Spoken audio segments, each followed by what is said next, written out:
Alumni Chapter of Delta Sigma Theta Sorority Incorporated. And on behalf of the chapter, I welcome you to our College and Career Tuesday Talks this evening. Tonight's topic is called The Real Deal, Hearing from College Students and Grads. And this is an opportunity for young people and their parents and families to have a conversation with students who are currently in college so that they'll be able to share some information that your college guidance counselor or high school guidance counselor or your mom and dad may not share, but they'll be able to give you some good information about what college life is really like. So before we begin, I just need to share some information that is required by Delta Sigma Theta Sorority. First, I need to know that the session will be recorded and that your image will be recorded and may be used for other purposes, such as promotion and just to share about what this event was like. So as long as you are logged on, you will have your image recorded, and that is for parents or students. And in accordance with Delta's requirement around safety, we ask that you are always, whether you are in a virtual setting or at your home, that you are physically safe. So we ask you to identify 2 exits in your current location. And we must always be assured that there are 2 exits available to you in case you need to exit for an emergency. Additionally, during the COVID-19 pandemic, please remember to wear your mask, wash your hands, and always walk and stand 6 feet apart from others. We hope that you will enjoy this evening's activity. I will now introduce to you the facilitator for this evening, Ms. Danielle Martin, who is a member of Delta Sigma Theta Sorority, but professionally is an academic success coordinator at Temple University. Please join me in greeting our moderator for the evening, Ms. Danielle Martin.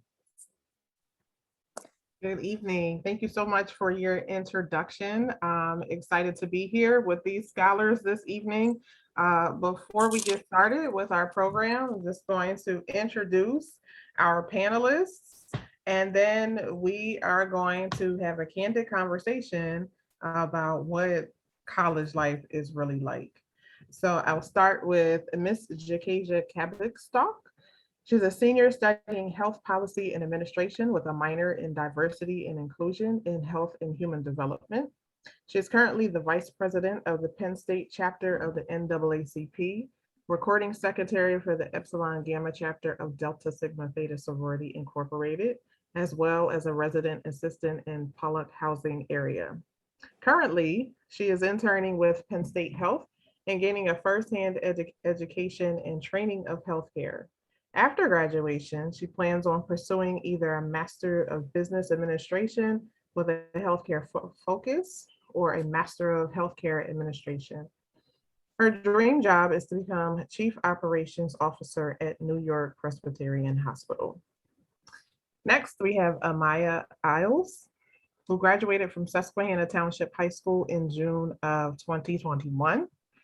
Before COVID hit, she played softball for the Lady Indians, and now she attends the first degree granting HBCU, Lincoln University, majoring in nursing. Amaya is from Harrisburg, Pennsylvania. Akilah Khalfani is a recent graduate of Temple University who received her Bachelor of Science in Public Health. She is currently in the process of applying for a Master's of Science in the nursing program for the fall 2022 cohort. She is a 5-time Leon Lovengard Scholarship recipient, as well as a 2-time Samuel Abrams Scholarship recipient, and was selected for a study abroad program to Jamaica to participate in a public health service project in the summer of 2020, but due to COVID, that was canceled. She was a part of numerous social clubs at Temple University, such as BPHA, which stands for Black Professional Health Association, and the Progressive NAACP.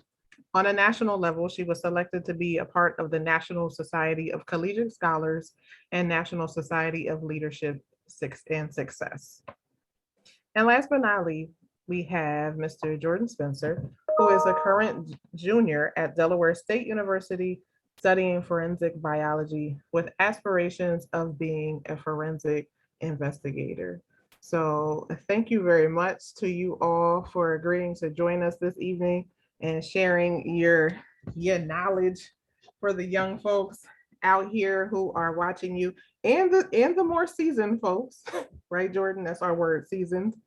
And so we just want to have a candid conversation surrounding your college experience, how you got to college, what the college application process was like for you, basically how you got to point A to B where you are right now. So let me just ask, I'm going to throw a couple questions out at you, and then we'll start the conversation. I'll ask first, what made you choose your university? And whoever wants to jump in and start, or I can do teacher style and call on you. I could go first. So my ninth grade year in high school, I went on a college tour to Lincoln University, and it just felt welcoming, and like to be like surrounded by people that look like me, it just felt comforting. So that's like one of the reasons why I picked my university. Anybody else? I'll go next. So I chose Delaware State University, much like some of the people that are on the call. Well, at least from a male's perspective, I was headstrong on playing college sports. I had different offers from Division I through Division III schools to play college football. And when I went on my visit, I ended up settling for a PSAC school, Seton Hill, sorry. And when I went to the campus, I was like, if I wasn't playing football, would I be able to still go here? And so the biggest thing was me being happy, no matter where I was at. So when I visited Delaware State, I was like, okay, this isn't too far from anything. It's right around the corner, 2 hours. That's around the corner for me. And so I was like, okay, so HBCU, cool. But then the final deciding factor was I ended up getting more scholarship money from Delaware State. And I also looked at it as I have all my life to be a minority. Why not be a majority for the 4 years while I'm here? And never regretted that decision. So doing great at DSU right now. Love that. I love that you said something about the price tag, and we'll talk about that later. Anyone else want to talk about why they made the decision they did? Okay, I'll go. I originally did not go to Temple, but I was introduced to Temple through a college fair, I think my senior year. And then I had a lot of social influence because a lot of people from my high school were going there that I was friends with. So that kind of influenced my decision. But I actually did not go to Temple first. I went to Morgan State, then transferred to Temple. And I think my experience was overall pleasing. So. I'll go next. Penn State honestly wasn't my first choice. I was trying to go to a school down in Virginia, but financially Penn State was just a better option because they do pay for 75% of my tuition. So it was just like either go to Penn State, don't have debt, or go somewhere have debt. But I'm happy with my decision. I think I'm flourishing here. I have really good professors, and I think the opportunities that I've had so far, I wouldn't have gotten at another school.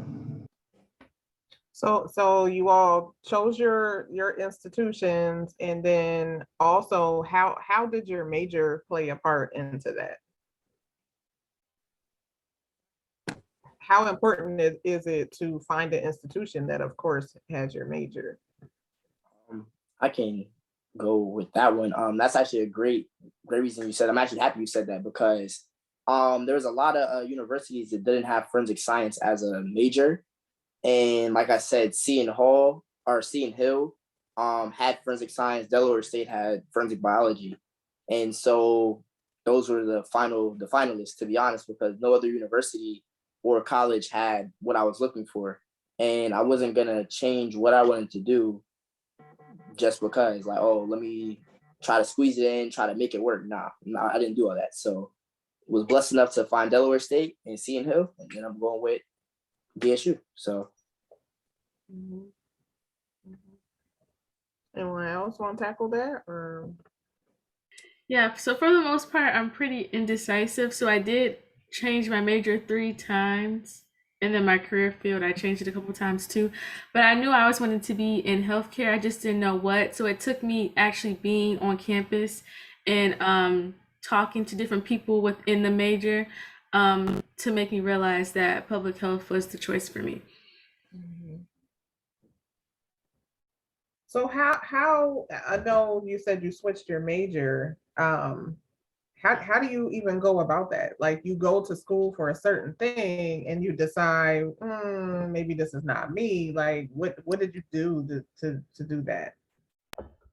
Yeah, so many teenagers don't necessarily know what they want to do automatically. You have some people who probably had the same dream since they're younger, but it changes throughout the course of your lifetime. So by the time you get to college, what you applied as, you might decide, well, once you start taking some coursework or stuff like that, you might decide that that's not what you want to do. And initially, I was a bio major trying to go to dental school. But once I decided that that wasn't the route for me, my major changed because I just didn't want to go into anything. I wanted to go to professional school, but not anything medical, dental, or anything like that. And that's usually what people that are bio, they're striving to do that. So I know I wanted to do more like community-based planning and stuff. So that's why I switched to the public health route. But I made sure that I talked to my advisors and did my research beforehand to make sure so that I wasn't continuing to change, because after a certain point, through your matriculation at the institution, you can't continue to change, or you'll be there longer, or you'll take classes that you don't need. So it's good to narrow down something that you might want to do at least by sophomore year. Mhm. What is the transition like? You all are high school graduates. You had a high school life, and now you're in college. What was that transition like for you? What is responsibility now look like for you?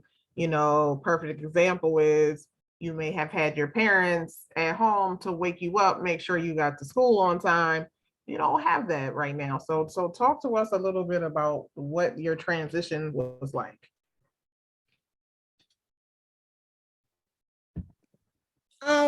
For me, my transition was like pretty smooth because I was already ready like to be by myself and doing things on my own.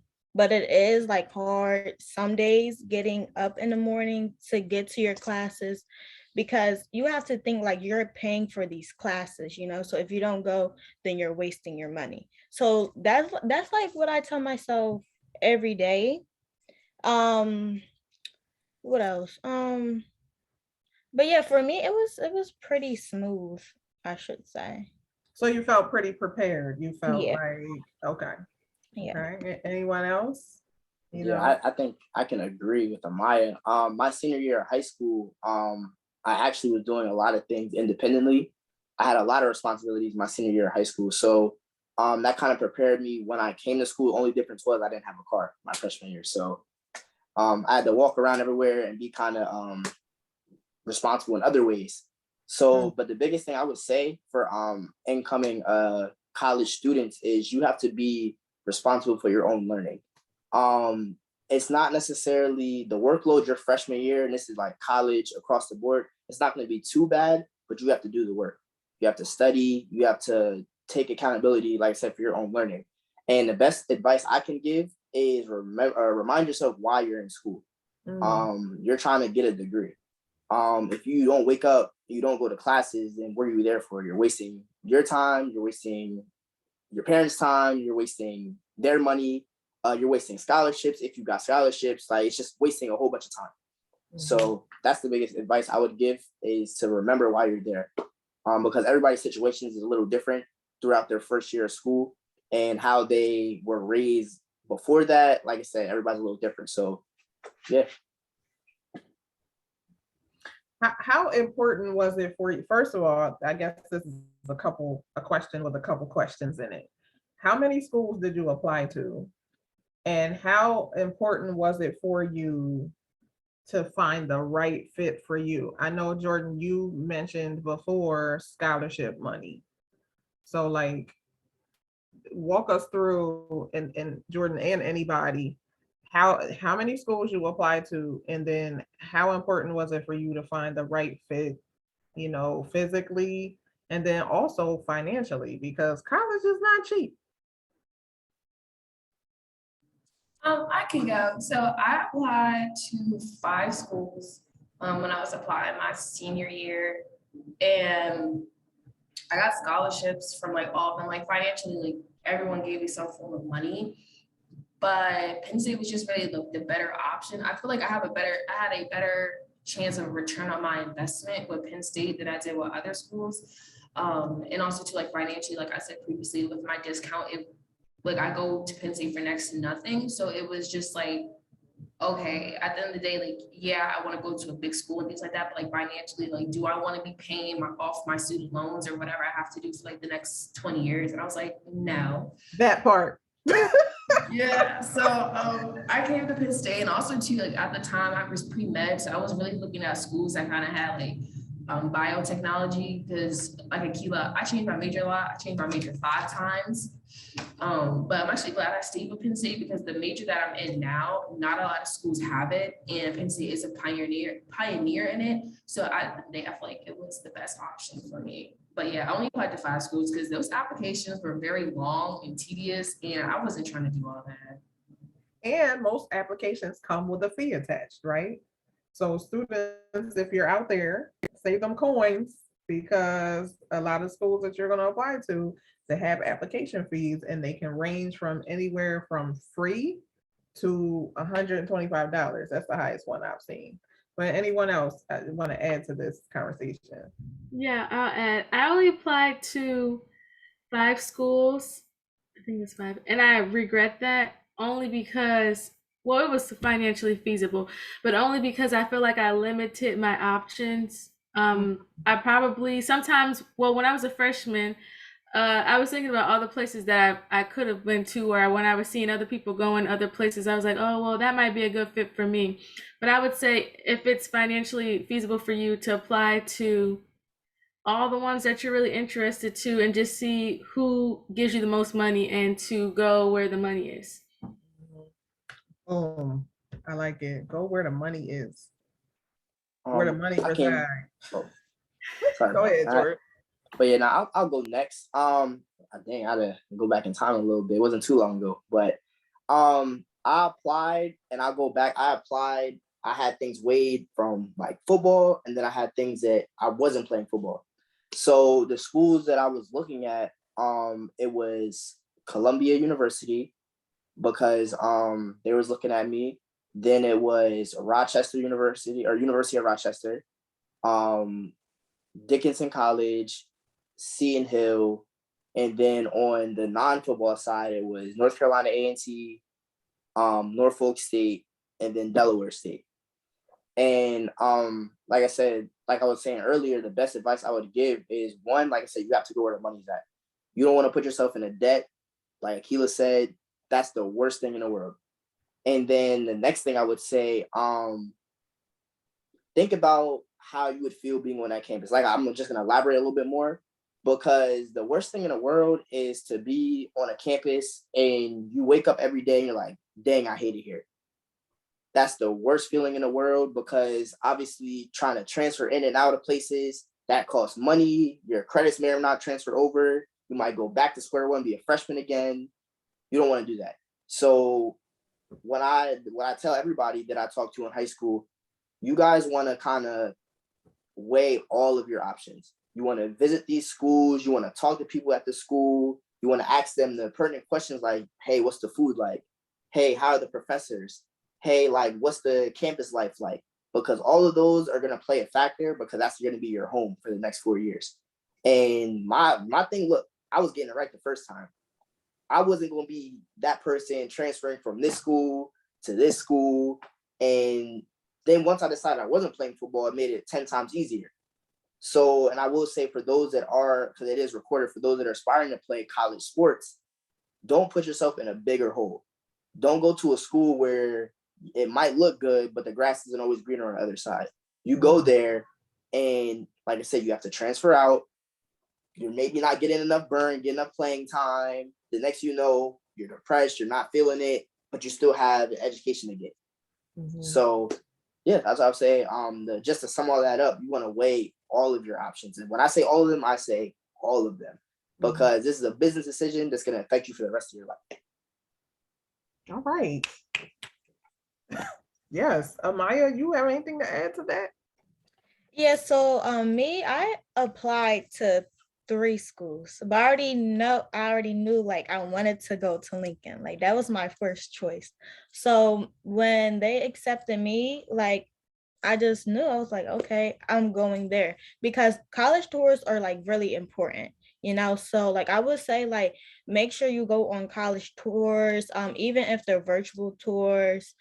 And the financially, Lincoln isn't expensive. I was looking at out of state schools, but I didn't want to pay out of state tuitions. I was also looking at Drexel, but Drexel is really expensive. And yeah, so financially, Lincoln was the place to go, and they have a great nursing program as well. So there's a question in the chat box, and it says, do you have any tips for students on how to prepare for a college tour? And those of you who went on one, what did you do before you went? I'll do this one. I used to be a tour guide for like 2 years and then I stopped.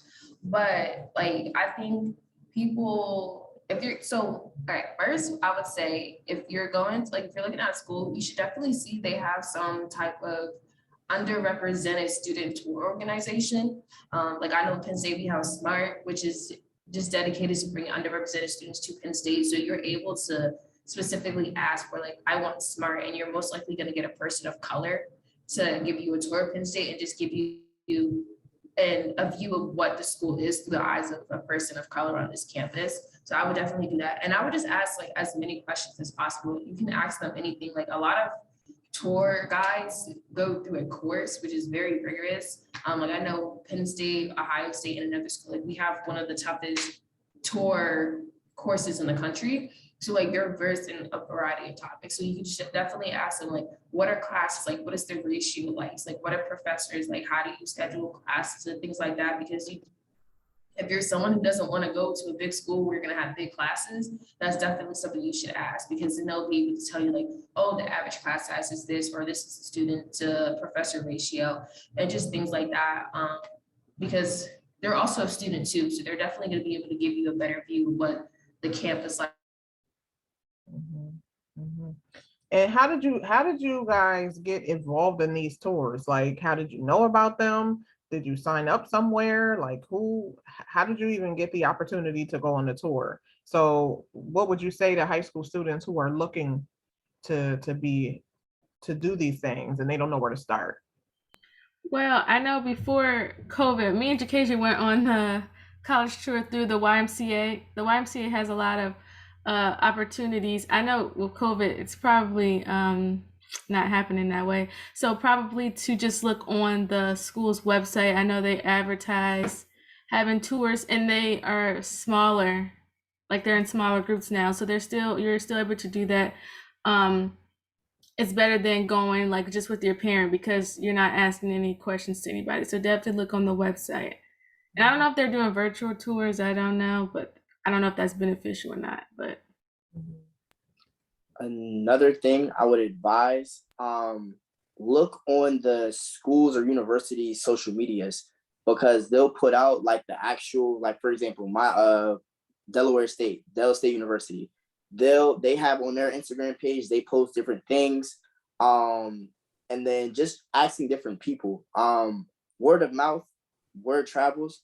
So if you know people in these institutions or know people that know people in the institutions, you might want to get with them and talk to them so they can direct you, because the best way to get plugged in is by getting plugged in with somebody that's already there. So. Okay. So I'm hearing, just in reading some of your bios, like you all are like, I'm scared of y'all. Y'all got it going on. You're doing a lot of things on your campus. You're doing a lot of great things. Like, how do you get involved in those things? One, and then two, how are you managing your time? Because time management is part of your success in college. So how are you doing all of these things? I definitely, I don't even remember if I joined a club freshman year, but I definitely joined more of the social clubs later on, like sophomore year and on and beyond. Once I got acclimated to the school and I knew how things were ran, and I knew if I had time to do it. And every year, I think twice a year, Temple has these fairs where all of the student activities, they, if it's hot outside they'll be outside, but if it's not they'll be inside. And all the clubs are tabling and they're advertising, their clubs and what they have to offer, and then they have sign up sheets for people who want to participate. Also, I forgot to add, I was a transfer mentor because I was a transfer student, but that was sent to us via email. Sometimes you'll get mass emails. I don't really look at all my emails, but sometimes you'll get mass emails about different opportunities. You'll get emails through like your major or through your college, and it's just good to look at those opportunities because they're beneficial. Mm-hmm. Mm-hmm. Anyone else want to add to that? I would say I didn't really say in my bio what I do on my university, so I'm gonna just give y'all that real quick. So yeah, drop that right now. I currently serve as the Student Government Association Corresponding Secretary. That's one of the highest 5 positions a student can hold in the university. I'm the Men of Color Alliance Vice President. That's a men's on campus. I'm Mr. NAACP for the Delaware State NAACP chapter. I serve as a Thurgood Marshall College Fund Scholar, and I actually was one of the 30 select students to participate in a program, a CI immersion program in DC in October. I'm also a ticketing supervisor in the athletics department. Yeah, I do a lot for the university. So the best advice I would give is getting involved actually will open up a lot of opportunities for you. For myself, I've been blessed enough to be able to talk to government officials, be able to talk to congresswomen, being able to talk to different people and have those connections in my back pocket, because like I said, it's all in who you know. So me being involved helped me get to where I am today, where I have an opportunity to participate in a graduate program within the Thurgood Marshall College Fund upon getting my master's. So all of this stuff, and I would say the first step in being able to get involved more, my freshman year, I wasn't really that involved. I was just more focused on partying and doing good in school. But come my freshman spring semester, I started seeing a lot more people on my campus that were doing a lot. And like any individual that wants to be great, you want to surround yourself around other great individuals. And doing that, and that can apply to everybody, just saying that. And doing that, I was able to find different organizations on campus. I was able to see different things within SGA. I was able to see other, like I said, men's orgs on campus by being blessed enough to see other individuals that have done it before me. So I would say get involved. And not student leadership isn't for everybody, but it opens up a lot of opportunities. And like I said, I'm very close with a lot of people in administration. They called me to ask for solutions. Prime example, with pass fail, I know you guys are familiar with that. We literally had to sit down, our executive board had to sit down and bring a whole bunch of data to deans, chairmen, a whole bunch of people in administration just so they could get pass fail approved. And myself, I was also leading it. And it's just kind of crazy that a student, a junior, is talking to deans like they're not like a student, but you have to advocate for the students. And in doing that, administration respects that. And that's only going to help you in the long run. When you graduate, you're going to have those connections. They're going to be able to plug you into people that they know. And like I continue to say, it's all in who you know. If that's something that nobody else remembers on this call, remember me saying that, because that will definitely help you in the long run. So two things to follow up off of what you're saying. Your network is your net worth, right? So I like that you said who you surround yourself with matters. And then the second thing, and I'm going to pose this question to all of you, you know, talk about advocacy. You just hit on a very important part, Jordan, where I don't think a lot of high school students really realize that it is you when you go to college. Like all you got is you initially. And so you have to be able to advocate for yourself. And then in your case, the example you're given is you're advocating for others. Talk about what that looks like. How do you advocate for yourself in college? What does that even mean? I'll go. So, wait, I'm sorry, what was the original question? So how do you he brought up a point about advocacy where he was advocating, for pass fail, for students, for the student body. You have to be able to advocate for yourself, right? There are things that you may need in college. You may have to go to a professor and talk to them about an issue. So how do you do that? What does that look like for you? I know for me, so as I've gotten higher into my major, a lot of my classes are much smaller. So my professors actually know my name, which is a benefit and also a downfall, because when I be running late, they're like, oh my gosh, Jakasia. And I be like, you don't gotta call me out in the class. That's a little embarrassing. But if I need an extension, I'm honest with my professors. I'm not gonna sit here and lie to them. I'd be like, look, I'm taking 19 credits. This assignment is not looking like it's gonna get done tonight. So I'll just being honest with them. Most of the time, professors are very understanding, and they'll probably give you an extension for an assignment, especially if it's a paper or something like that. But I feel like just advocating for yourself in general. I know I'm an RA. Like I said, I'm an RA. So I tell my residents all the time, put your mental health first. That's one of the biggest ways you can advocate for yourself. And I tell them all the time, if you feel like you're taking too many credits or you feel like you're doing too much, drop a club, or you can drop a class and always take it again. You don't have to stress yourself out, and always use the resources that you have on campus. You have your professors, you have your advisors, you have things like that. I know, for instance, for me, I needed help in a different aspect. So I went to one of the offices on campus and I got paperwork done.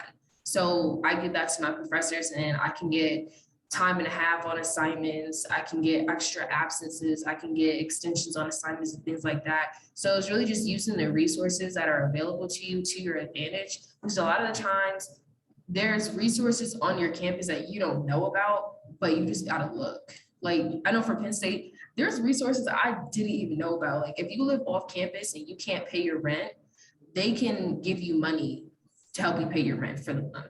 Or if you live off campus, you don't have groceries or you don't have anywhere to live, they'll give you the money for you to go find an apartment. They'll give you money for you to buy groceries and things like that. So it's just really asking for help when you need it. And there's no shame in doing that.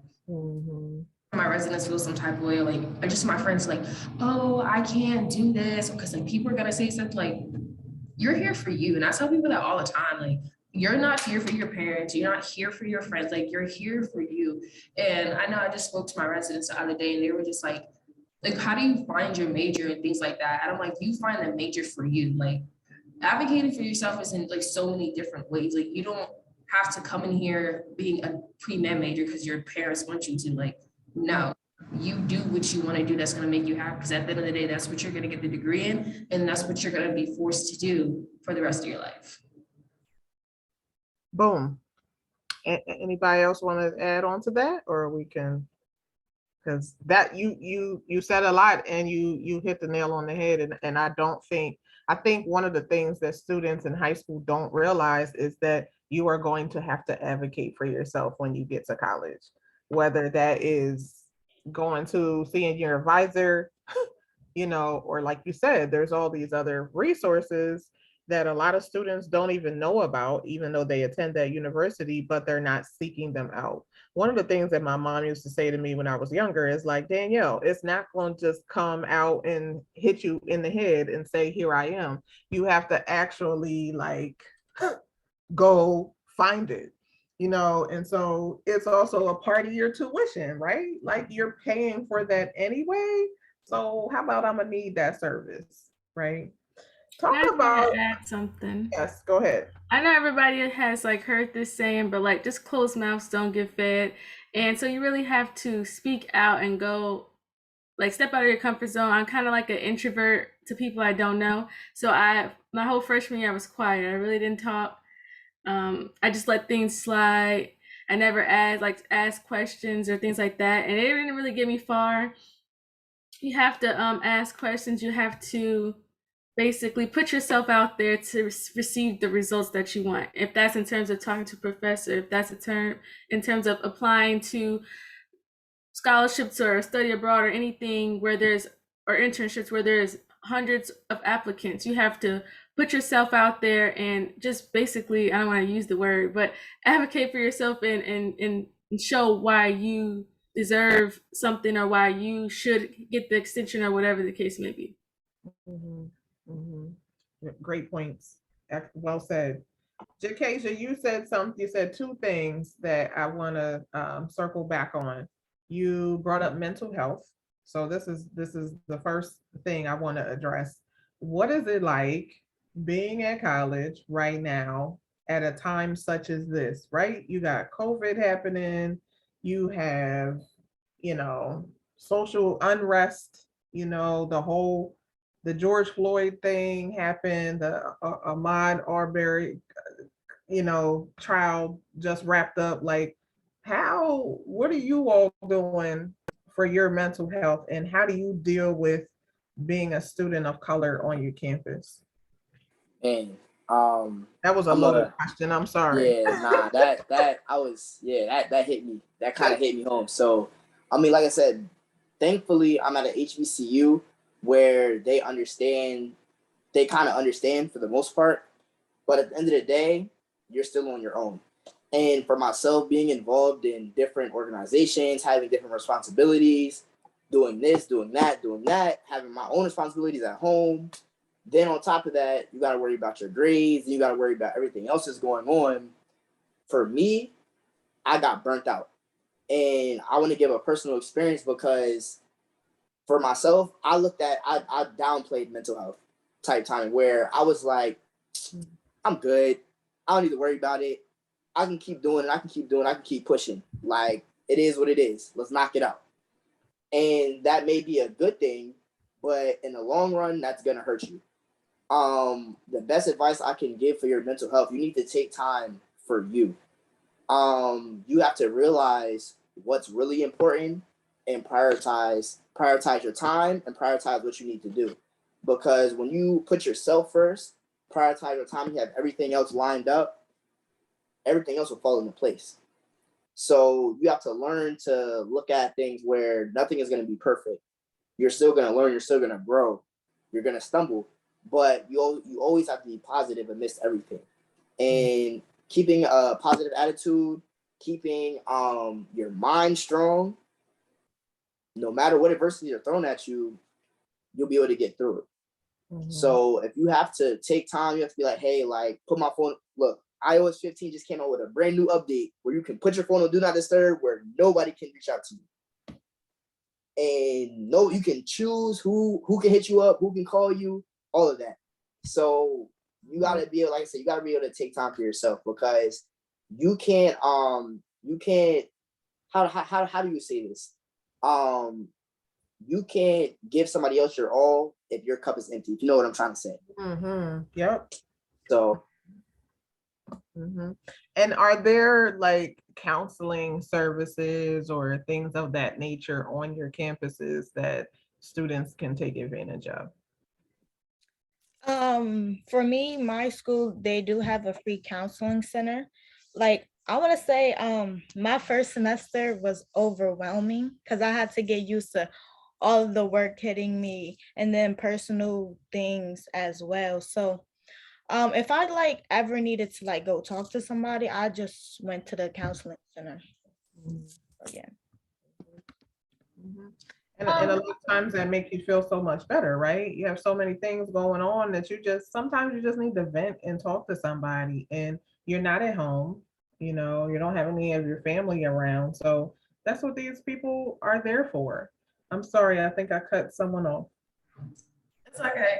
I know for me during COVID, it was a little rough because I was still on campus last year and all my classes was on Zoom and not a lot of people was on campus. It was kind of just boring being in my room. But my friends, they had an on-campus apartment. So I was there literally like every single day because there was just nothing else to do. So having them on campus kind of made it a little better. I know some of my residents struggled a little bit because it was their freshman year and you know, there's not like going to classes. A lot of weren't meeting in person. So that trying to build friendships and stuff kind of took a toll on some of their mental health. But I would do like a lot of activities to kind of make it better for them. And I know for me, like I always prioritize my mental health. Like I'll tell my friends, like, bro, I'm not going out. I put my phone on do not disturb all the time. But I do have my parents and my sister and my one really close friends who are able to break through because my mom, she be thinking, I don't even know. I look at her in the corner.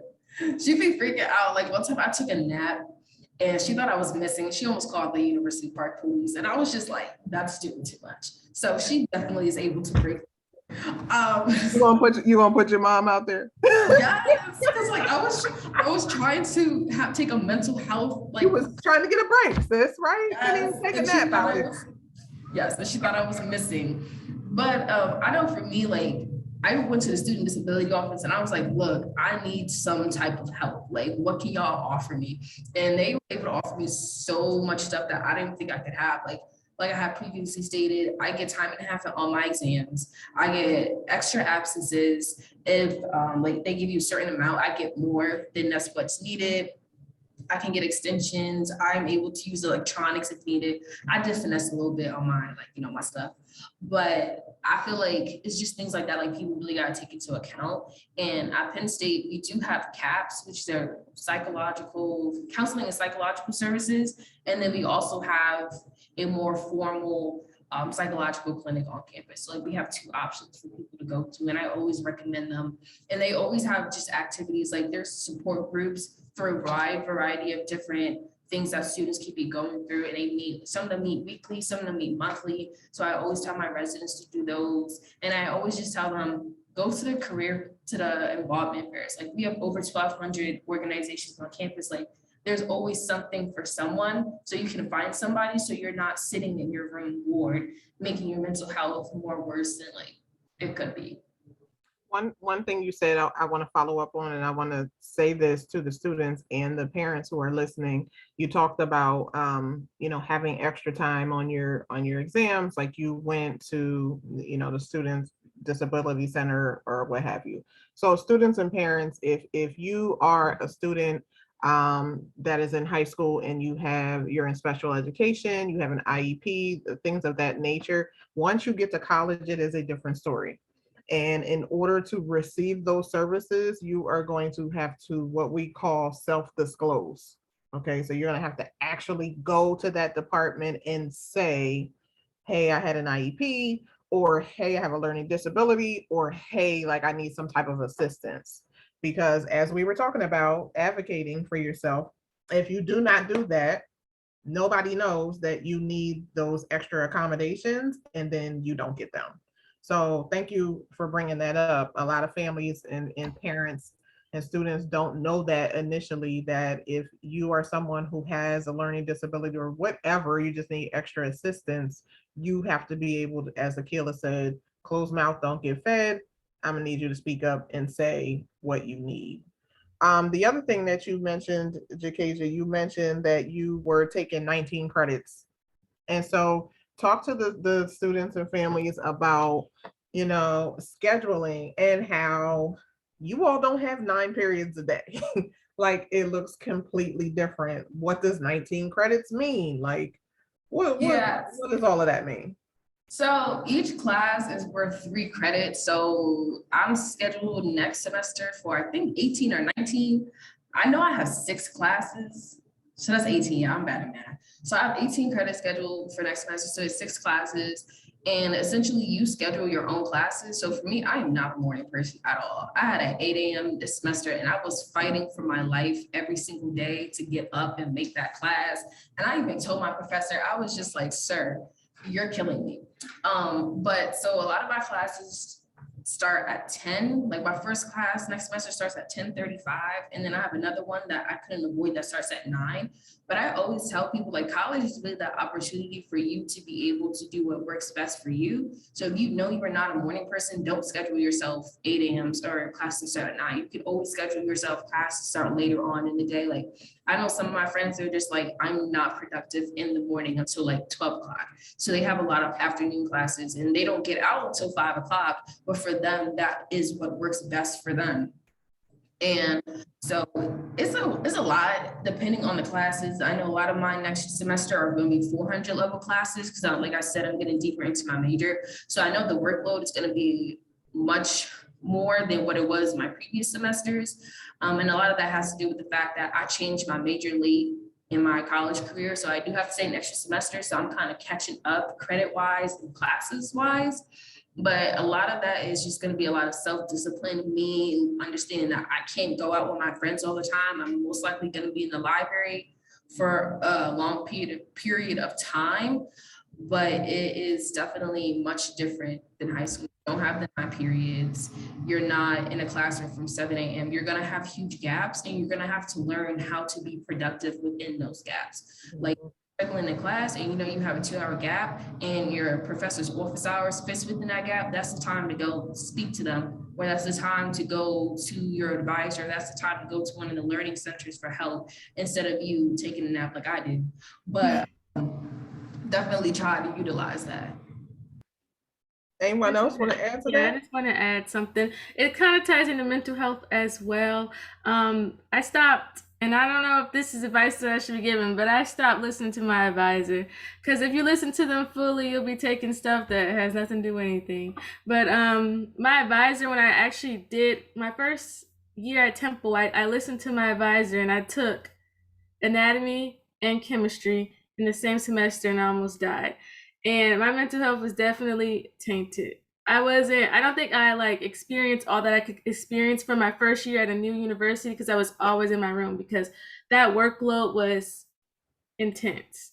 So even if your advisor tells you, oh, take this, take that, if you know you can't do it, it's too many sciences or too many maths in one semester, just don't even do it because your grade is definitely going to reflect that. Also, it's important to keep up with your own coursework because you have an advisor, but they're not going to hold your hand and say, oh, take this and take that. They're just going to give suggestions. So you really have to take matters into your own hands and look at your, what is it called? It's like a spreadsheet of everything you're supposed to take for your major and just pick out what you want to take and make sure that you get everything and take everything in the right semester. Also, I did have to do course overload as well in order for me to graduate in the summer. I basically went to school this whole last year. I went fall, winter, spring, summer. That's just so I could graduate. That is an option, but they're only going to allow you to do that if they think that you can handle it. Mm-hmm. I don't know if that was a question. I just went on a tangent. But no, that was a great point, and that goes back to what we were talking about with self-advocacy. It's not that you're not listening to your advisor. It's that at the end of the day, I know what's best for me and I know what I can handle. And some courses maybe shouldn't be taken together. Maybe they should be taken, separately, a year apart from each other. But you are the person that has to know that, and you have to know what you can handle. You also will have periods of your academic year where you're able to drop and add classes. So those deadlines will, depend on the university that you attend. 2 more things. One, Jakasia, you mentioned friends when you were talking. How important, and this is for everybody, how important are your friends in this part of your life? I can tell you that I have friends that I made in college and we are still friends today. I have friends that were my friends in college and are kind of like associates right now. So how do you all handle friendships and, what does that look like for you? I'll start that off. Just to say, I wouldn't say college is like high school, but it's a lot of similarities. You know how they tell you that when you come in high school, the people that you're friends with your freshman year, you may not be friends with your senior year. That applies in college too. But the only difference is these are grown adults now. Everybody's adults at this point. So when you come in your freshman year, your sophomore year, you kind of want to use like now granted common sense isn't always common, but you kind of want to look and pay attention to how people are, because just to be straight honest, there's some shiesty people in this world and some shiesty college students, and you got to be mindful of that. You can't like you might be friends with somebody and they have a different hidden vendetta against you. You won't even know. So you kind of got to pay attention and look at the signs and really, really like surround yourself around, like I said before, surround yourself around like-minded individuals that all want to eat. They're not trying to tear each other down. It's not a crab barrel effect. There's no envy. There's no jealousy. Those group of friends, they genuinely want to see you win. Prime example for myself, right? I have I have a lot of close friends, and all of them are doing similar things with me, if not the same thing as me. Like my best friend now, Jonte, he's from Reading, PA. We're both in SGA now.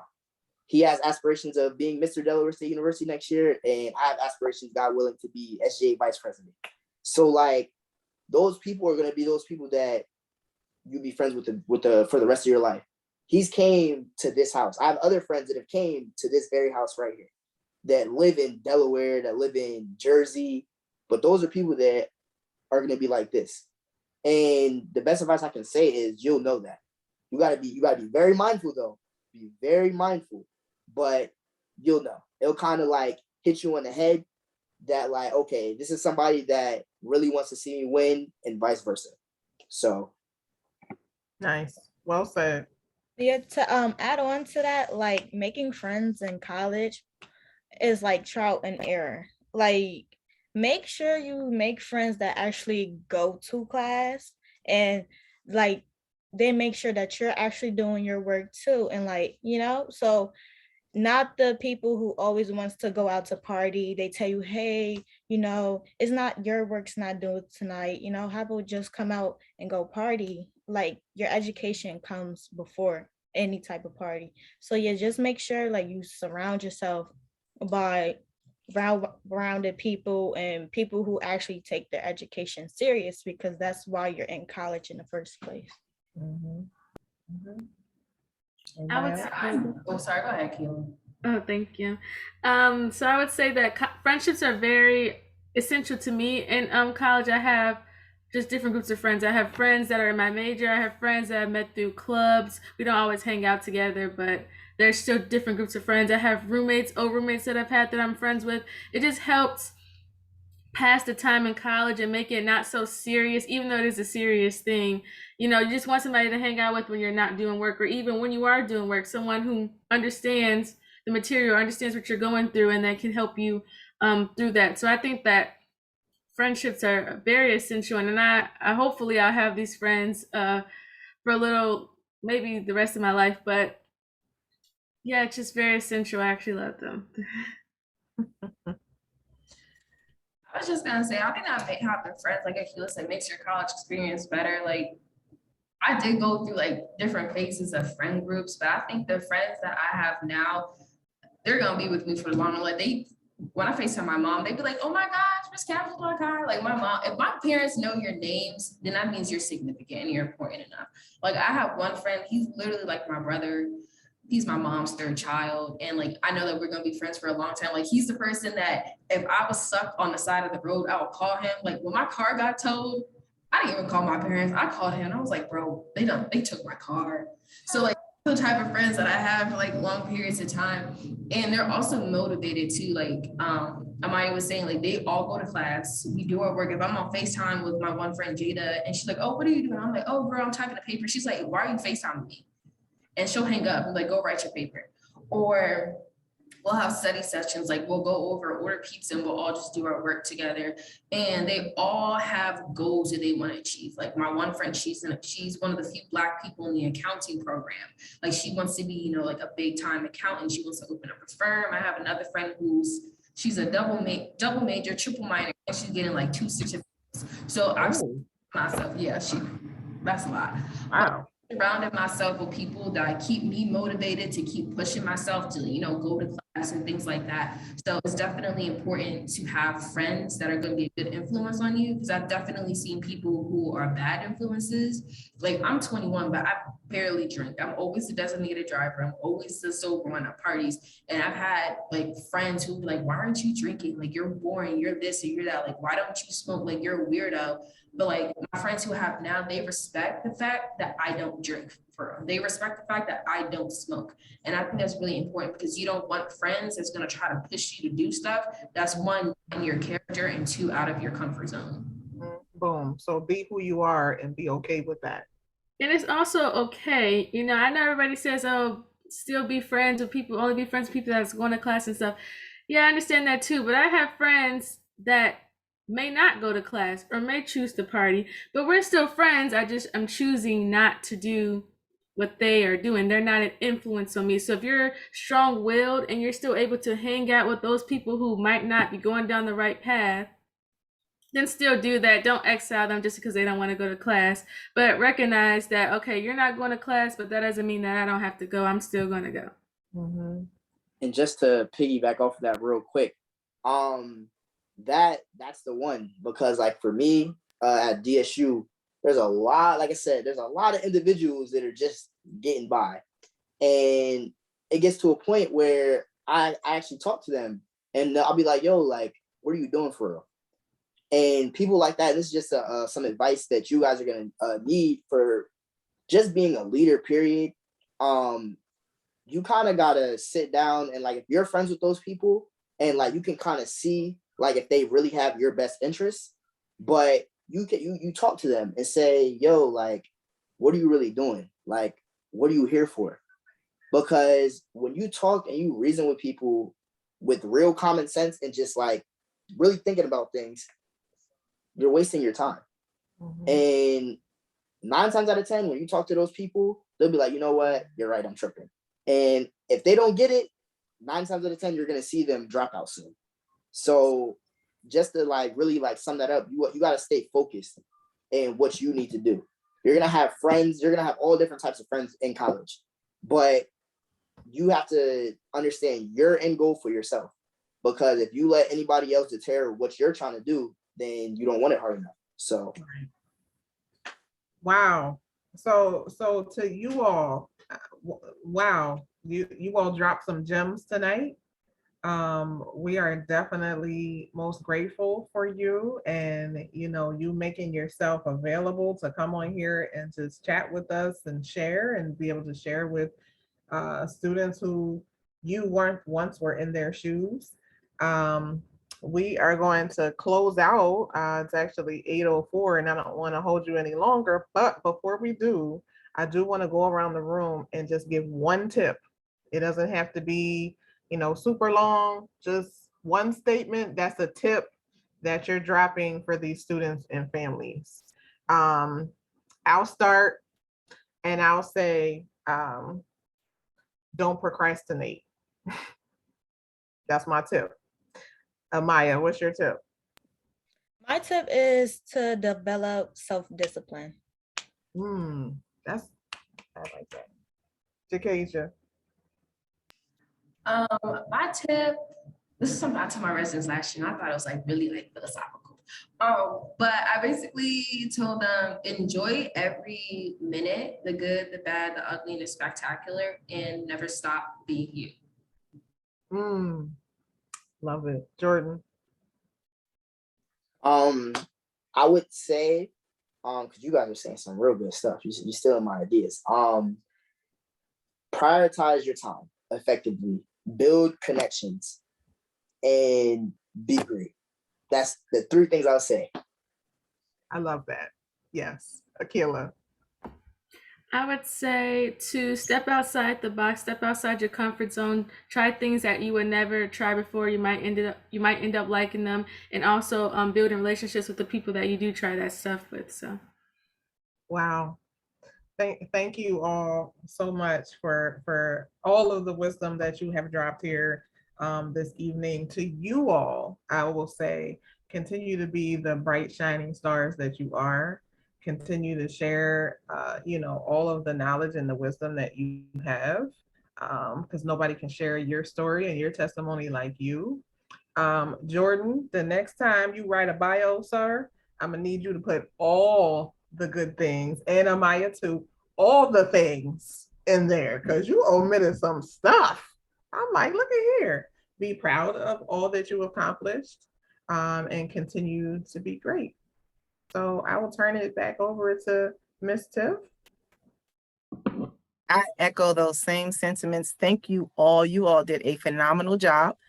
We did record this, and we are going to share this and post this recording so that everyone, all the students, as well as the parents, can get all these gems as well.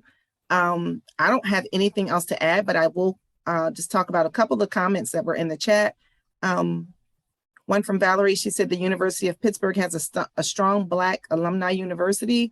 Many other schools have copied our motto, so she's letting you know where she went. But also check out the alumni groups at your own schools.